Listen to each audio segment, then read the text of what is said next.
wins, the gimmicking wins. From beginning to end, no gimmick. If I rap it, dude, I live it then. And you can't do it, so ain't no need for mimicking. I'm not innocent, I'm on a mission, so let me finish it. Matter of time before they summon the army in. I'm probably on the FBI's most wanted list. I'm probably gonna end up hung like an ornament. I'm on a life mission to abolish all the government. Look around and tell me what you think, because it's coming down, are you listening? Stop and look, this is what I mean. Yeah, it's going down, it's going down. Open your eyes, the state you're in is a state of mind. Freedom disguise, the state you're in is a state of mind.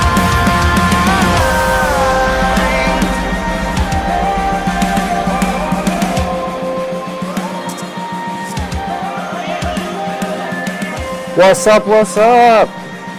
How's it going, everybody? We are finally back here for the Liberty Hour once again. It's been about 7 months, 7 whole months since I've actually done one of these, which is way too freaking long. But I'm glad I'm back. Basically haven't done one since I've been at Sac State. And I've got my good friend on today who actually provided me with the equipment to be able to do this in the first place a couple years ago. And that is my good friend, DJ Carotics, DJ Rick, Mr. Ricardo Navarrete. How's it going, sir? Oh man, it's going alright, dude. I'm not gonna lie, it's okay right now because homework's got me all over the place. But other than that, it's going alright. What about you, bro? I'm doing good, man. Doing good. Obviously, we know we've both been busy with our own shit at SAC, and we'll get into this in a second. Both part of the radio station, and so that's been going, and then we obviously have homework at home, stuff with the families and everything like that. And we'll be getting into some stuff too. I know that it's this time of year where people give up stuff for Lent, and even though I'm not religious, I'm giving up something for Lent too. We'll get into all of that. Also, later on the show, we're going to get into some questions that some of our friends had for us. And then later on after that, I'm going to go over some stuff in the WWE world, a couple things I didn't get to on my radio show at Sac State earlier this week that I would like to talk about as well. Quick note for everybody listening who is a first-time listener.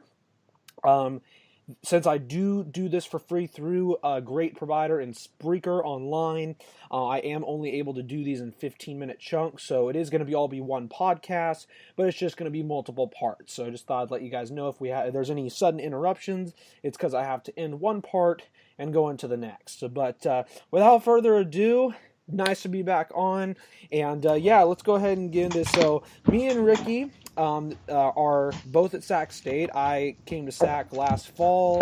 It's my second semester there, and this is my first semester with the college radio station, the second for Ricky, which is KSSU. I tried to join the first semester, which was back in the fall, because I wanted to do some stuff with the sports broadcasting side of things. Finally was able to get my actually own show with the college radio. And actually have been announcing a few basketball games, and I'll be announcing one more tomorrow. So even though the commute is absolute shit, it is very cool opportunity to be able to do that at a high university. And just Ricky, so tell me how you learned about KSSU and what you like most about it, and what experience it has given you as a DJ and an on-air personality. All right, man. Well, that's kind of a loaded question. I'll tackle it one by one. But first off, nobody really told me about KSSU, and if I'm being honest, I didn't even know the school had a radio station for the longest time. But I mean, I know like everybody else listening probably doesn't know this, but straight out of high school, I went straight to Sac State instead of to community college. So back in the first year of Sac State, in the Union and like in the central hub area where like all the food courts and everybody goes to hang out and talk. And there used to be the radio station like right next to the coffee shop before they started closing all the walls off and closing everything off for construction.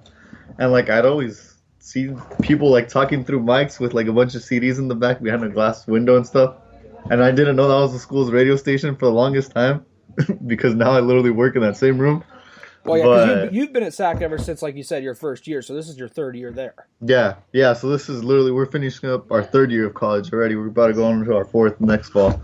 Gee, oh my, that's crazy, dude. Like that's just I know. No, but so yeah, so I was saying, oh yeah, so I don't know. Nobody really told me about it. I just like saw it. I didn't even know it was a school radio station for a while. And then you know how every now and then they have like those things where they go out to the quad, like colleges have their own little events. Well, like KSSU had their event going out in the quad, and I was like, yo, this is pretty neat, like blah blah. And they're like, oh yeah, our space is right now like at the well, go check it out. But this was again like my second year, because the first year I kind of just ignored it. Second year I was getting more into music, and then that's when I was like, hey yo, like that's cool, let me check it out. And then I went to go check out their space. They told me about it, and like, yeah, you can sign up to be a DJ for next year or a volunteer DJ. I was like, because at first I was like, oh cool, like do I have to buy stuff? Like if we're getting paid, blah blah blah, because I didn't know. Like no, it's all volunteer, it's all for fun kind of stuff. You do what you want, you get your own hour, all this. And then I was like, all right, that's cool. So I kind of like signed up at the end of last year, of the end of my fourth semester. And then yeah, like you mentioned, I was there last semester, still there this semester, planning to be there until I graduate pretty much, just because I have a hobby for music and DJing. You know how it goes.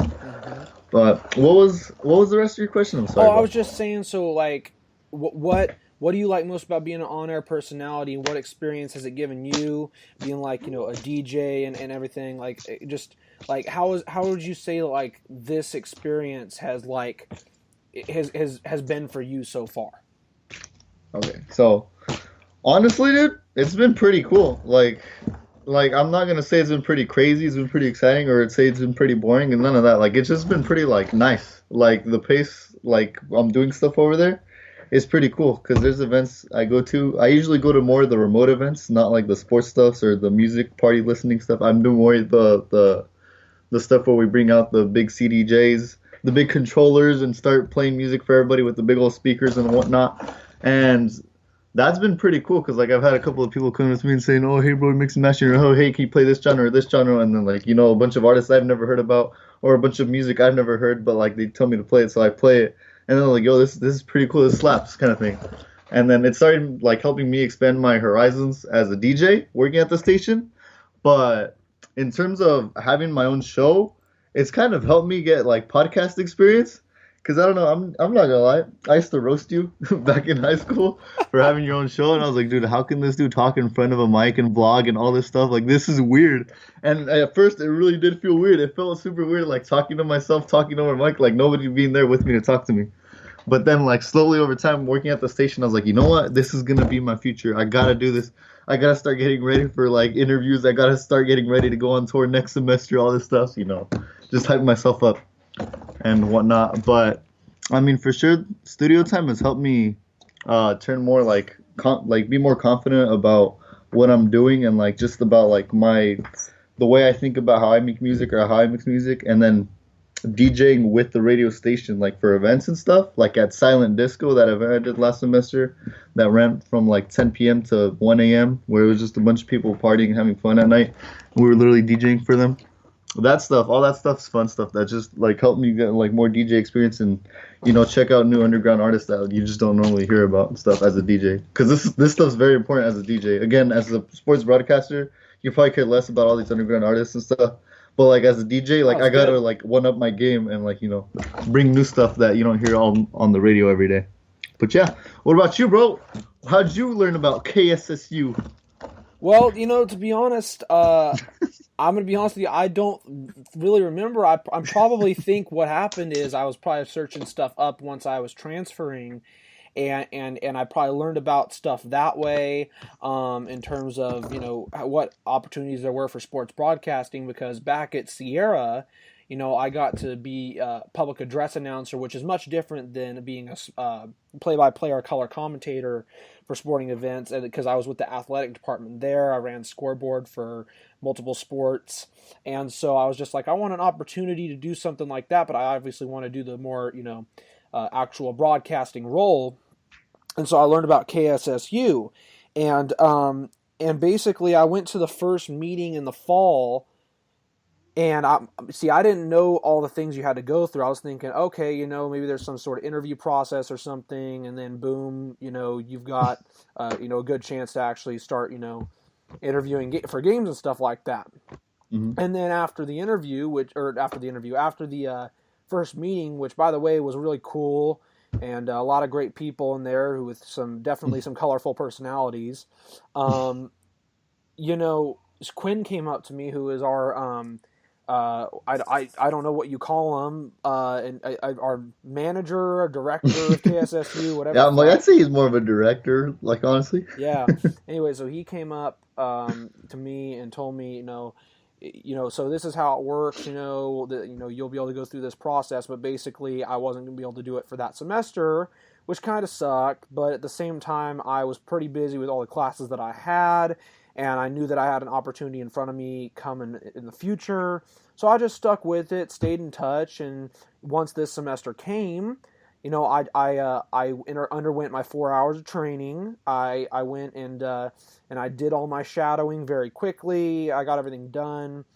And originally I was just going to do, because regardless, you know, you have to have you get a show, you know, regardless if you want it or not. Even though I wasn't as much interested with that, I was thinking, oh, you know, I'll do a sports show, you know, and that was originally what I was thinking in the beginning, but recently, over the last 7 months, since it's, you know, since I've had one of these shows, I've gotten a lot more interested in WWE again. I was very interested about a decade ago, actually even, you know, 5 to 10 years ago. And then recently I've gotten really interested again, and I'll actually be talking about something like I said on the show later that I didn't talk about on my show Thursday that I want to mention. So I thought about it, and I'm like, you know what, I'm going to do both. I'm going to integrate wrestling with other sports, and boom, my show, The SmackDown Hotel, was born. I've had 4 shows already. It's been great, and I've announced a couple basketball games, and I have another one I'm announcing tomorrow where Sac State plays Montana, and so it's just been really good, and I think it's given me a lot of experience because being able to do it at this level, you know, it's the level right before the professional level, and so boom, you gain a ton of experience because you basically are trying to imitate what it is at the professional level, and that goes for your own show as well, because, you know, you want to try to, you know, utilize as much time as you have during that hour of your show to whatever content you want to create, talk about, you know, whatever, and you don't want any dead air, so, you know, you're making sure that you're organized, and I think that that's something that's very important about college in general, is staying organized. Which, especially where the fuck we come from in Lincoln, going to Sac State, you have to be fucking organized. Because if you're fucking forgetting shit or not doing shit, you live 45 minutes to a fucking hour away, so you're fucked. And, so basically, but, you know, that's the thing is, I like Sac State in terms of the fact that I've actually done, I already had a 3.7 GPA. I have a better GPA there now, but it really forces you to become more organized and forces you to work even harder than you did before. But that's a good thing. And so I'm very happy that I'm there now, even though my time at Sierra was great as well. And KSSU has been one great step of that journey. Yeah, dude. So in terms of everything else, though, because obviously I know that you're really busy with your engineering degree that you're going for and stuff. You know, you've said a lot of stuff on that. I wanted to just ask you, Ricky, what do you like most about Sac State? What are the most difficult parts about it? What are some things you think the university could do better to help their students? Just in general, like, what is your thoughts about, like, your time at Sac State over these, you know, 3 years? Okay. Honestly, like, it's gonna sound super generic, but like probably the most thing I like about Sac State is just the people I've gotten to meet, and that's just because, like, straight out of high school, I was kind of like all like ready to go to college, and I was all looking forward to it, and then it all hit at once, like the whole college experience, having to drive over there in the rain on my own, pay for gas, pay for my books, tuition, not have anybody I know, and like I felt kind of introverted, like the first semester, the first year. That's why, like I said, I hang out where everybody hung out, but I never really talked to anybody. But over time, like I've slowly started expanding, like talking to other people and being the first person to initiate a conversation. And part of that is also thanks to being part of a radio station where I'm like have to do street teaming and talk to new people and whatnot. And I'm But sorry I I just have say- to cut you off, Ricky. Oh, no, because you're that's good, the you're end good, of you're part one. We'll be right back. He'll finish that point, and we'll go on to further points.